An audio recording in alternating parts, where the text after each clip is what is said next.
그럼 이어서 당뇨병은 왜 관리가 필요한가? 이제 굉장히 궁극적인 어떤 질문에 대해서 한번 이유에 대해서 한번 좀 살펴보도록 할게요. 첫 번째, 당뇨병이 걸리면 사망률이 굉장히 높아진다 이렇게 볼 수가 있겠어요. 특히 이제 우리나라의 경우에는 이게 조금 시간이 지난 이제 자료긴 하지만 우리나라에서는 당뇨병의 이제 사망률이 다른 OECD 국가들보다는 높다고 알려져 있죠. 당뇨병에 대한 적절한 관리가 잘 안 된다 이런 뜻이 되겠어요. 당뇨병 환자들은 도대체 뭘로 죽느냐? 이런 뇌혈관 질환, 심혈관 질환, 그 다음에 이제 이런 콩팥 같은 만성 콩팥병에 대한 어떤 그 질환, 그 다음에 감염, 그 다음 암 이런 것들로 이제 사망을 하게 되죠. 그렇기 때문에 당뇨병에 대한 적절한 합병증에 대한 관리를 하게 되면 이런 것들을 적절하게 관리할 수 있다는 거죠. 이제 최근의 지표들은 이러한 당뇨병 환자들의 관리를 통해서 이런 부분들이 상당히 많이 개선되고 있다고 잘 알려져 있어요. 당뇨병이 생긴 다음에는 우리가 병원에 정기적으로 방문을 하고 그 다음에 여러 가지 위험 요소를 같이 우리가 관리할 수 있기 때문에 오히려 훨씬 더 건강해질 수 있는 그런 가능성도 상당히 높아졌고 최근의 자료에 의하면 그런 것들에 대한 성적들이 굉장히 개선됐다고 잘 알려져 있습니다. 두 번째로는 당뇨병의 관리는 왜 초기부터 적극적으로 해야 되느냐에 대한 내용이 되겠습니다. 이거는 이제 그 영국의 벨패스트라고 하는 지역에서 한 연구가 되겠는데 아주 재미있는 연구가 되겠습니다. 이때가 당뇨병이 처음 진단된 상태라고 보시면 되겠어요. 첫 번째, 당뇨병이 진단받은 이 시점에 벌써 베타세포 기능은 우리가 한 절반 이하로 감소가 되어 있다 이렇게 알려져 있습니다. 그렇기 때문에 내가 당뇨병이 진단이 되면 벌써 이런 췌장에 인슐린을 분비하는 이런 세포 기능이 벌써 한 반 정도는 소실이 되어 있다. 그렇기 때문에 내가 갖고 있는 이런 베타세포 기능을 인슐린을 만드는 이런 췌장 기능 세포를 얼만큼 잘 유지하느냐가 굉장히 중요하다고 볼 수가 있겠어요. 두 번째로는 당뇨병이 처음 진단되는 이후에 처음에는 서서히 감소가 돼요. 1년에 한 2% 정도 감소가 돼요. 그러다가 어느 정도 시간이 지나면 뭐 2, 3년, 3, 4년 적절한 시간이 지나고 나서 조절이 잘 안 되면 급격하게 우리가 이제 놀이동산에서 롤러코스터를 타던 급격하게 매년 18%씩 급격하게 감소하는 걸 보여주고 있습니다. 그렇기 때문에 당뇨병 처음 진단받을 때 재산도 한 반밖에 안 남았는데 갑자기 이렇게 급격하게 떨어지면 뇌 췌장 자산은 아주 굉장히 빠른 속도로 나빠지게 되는 거죠. 그렇다고 하면은 우리가 이제 이런 상태가 되면 당뇨병에 대한 정형적인 증상들, 우리가 다음, 다식, 다뇨 이런 체중 감소들이 나타나게 되는 것입니다. 그렇기 때문에 우리가 당뇨병을 처음 진단받은 시점부터 적극적으로 이런 췌장세포를 보호하는 치료를 해야 되고 두 번째로 뭐냐면 이러한 급격한 이런 증상들이 나타났을 경우에는 빨리 적극적인 치료를 통해서 이러한 문제들을 빨리 해결하는 것이 중요하다 볼 수가 있겠습니다. 우리가 이제 보통 예전에는 비약물 치료 또는 우리가 이제 단계별 치료라고 해서 첫 번째 치료를 하고 나서 첫 번째 약물을 주고 나서 한 3개월 후에 보고 나서 좋아지는지를 보고 다음 단계 약 이렇게 단계별 접근 이런 것들을 많이 했었는데 요즘에 알려진 가장 그 중요한 치료 방침 중에 하나는 처음부터 적극적인 치료를 하는 것이 장기적으로 봤을 때는 훨씬 더 이득이 된다.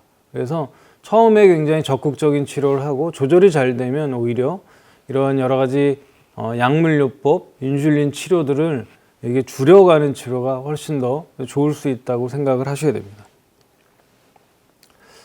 그 다음에 이제 그렇다고 하면 실제로 당뇨병이 생긴 다음에 혈당을 조절을 잘하면 이런 합병증을 막을 수 있을까에 대한 문제가 되겠는데 이제 영국에서 한 큰 대단위 연구의 결과가 되겠죠.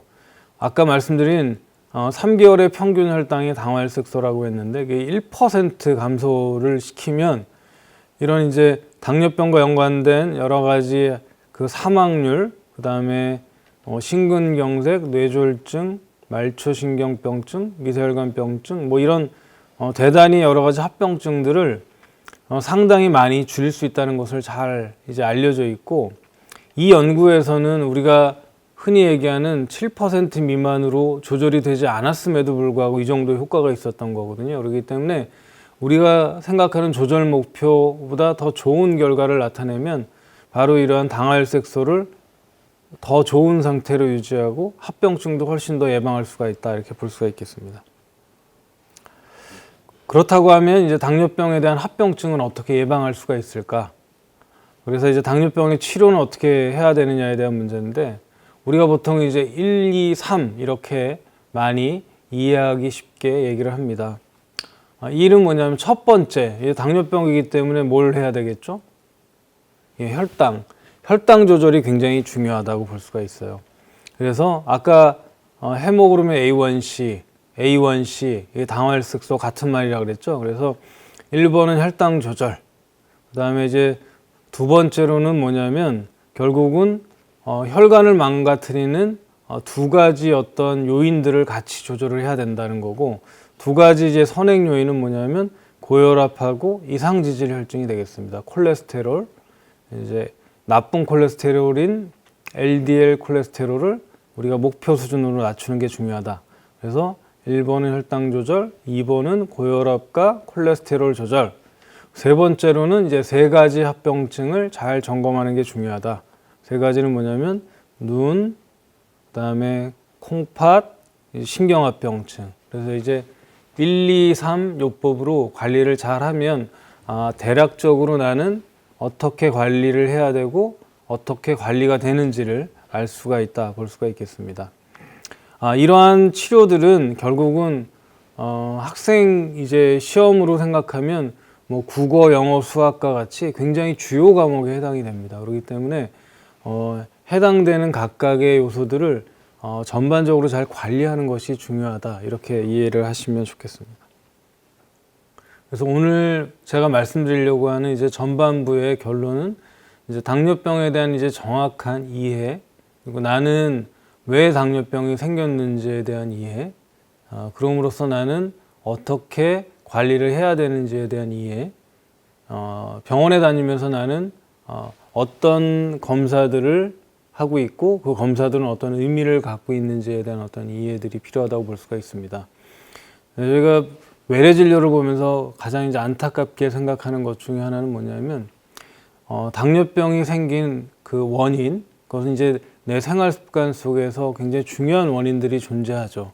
근데 결국은 나중에 초기 약물 치료나 집중 치료를 통해서 많이 좋아졌다가 다시 나빠지는 분들이 굉장히 많은데, 그러한 나빠지는 원인조차도 처음에 당뇨병이 생겼던 그 생활 요인들이 그대로 작용한다는 거죠. 결국은 내가 어떻게 나를 관리하기 위해서 여러 가지 나의 문제점들을 고쳐나가느냐가 굉장히 중요하다. 그런 관점에서 정확히 알고 그 다음에 내가 치료할 수 있는 여러 가지 계획을 세우는 것이 중요하다고 볼 수가 있습니다. 그래서 제가 말씀드린 내용들이 이런 전반적인 내용을 이해하는 데 많이 도움이 되셨기를 이제 바랍니다.